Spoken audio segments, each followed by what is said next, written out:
روس کے شہر سوچی میں منعقد ہونے والے ورلڈ یوتھ فیسٹیول 2024 کا باضابطہ آغاز کر دیا گیا ہے، جس کا اعلان روسی صدر ولادیمیر پوٹن نے بین الاقوامی مال آرٹ یوتھ میں ہزاروں نوجوانوں کی موجودگی میں ویڈیو پیغام کے ذریعے کیا۔ رنگ رنگ تقریب میں نامور گلوکاروں نے اپنی پرفارمنس سے حاضرین کی دل موہ لیا۔ آسمان دل فریب آتش بازی سے جگمگ کرتا رہا۔ نمائندہ 92 نیوز شاہد گھمن کی رپورٹ۔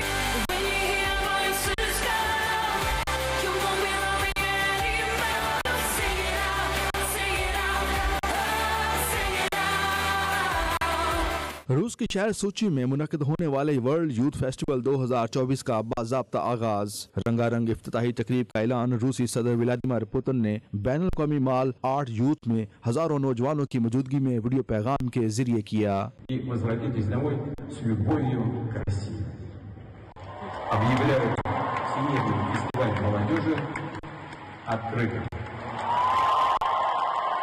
افتتاحی تقریب کے آغاز پر روس کا قومی ترانہ بجایا گیا۔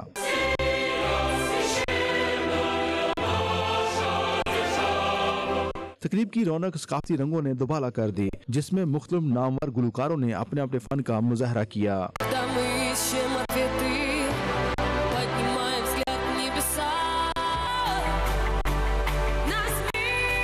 زبردست آتش بازی نے حاضرین کے دل موہ لیے۔ آسمان رنگ برنگی روشنیوں سے دیر تک جگمگاتا رہا۔ روسی صدر ولادیمیر پوتن نے اپنے ویڈیو پیغام میں ورلڈ یوتھ فیسٹیول کے مہمانوں کو خوش آمدید کہا۔ انہوں نے اس یقین کا اظہار کیا کہ فیسٹیول کے تمام شرکاء روس سے محبت لے کر اپنے اپنے وطن کو واپس لوٹیں گے۔ روسی صدر نے مساوات اور انصاف کے بارے میں، ایک مضبوط خاندان کی روایات اور باہمی تعاون کے بارے میں، اپنے وطن کی خدمت کرنے کی اہم ذمہ داری کے حوالے سے بھی بات کی۔ صدر نے اس حقیقت پر خصوصی طور پر زور دیا کہ روس میں وہ نوجوانوں پر یقین رکھتے ہیں اور نوجوانوں کے لیے نئے مواقع پیدا کرنے کے لیے بھرپور اقدامات کر رہے ہیں۔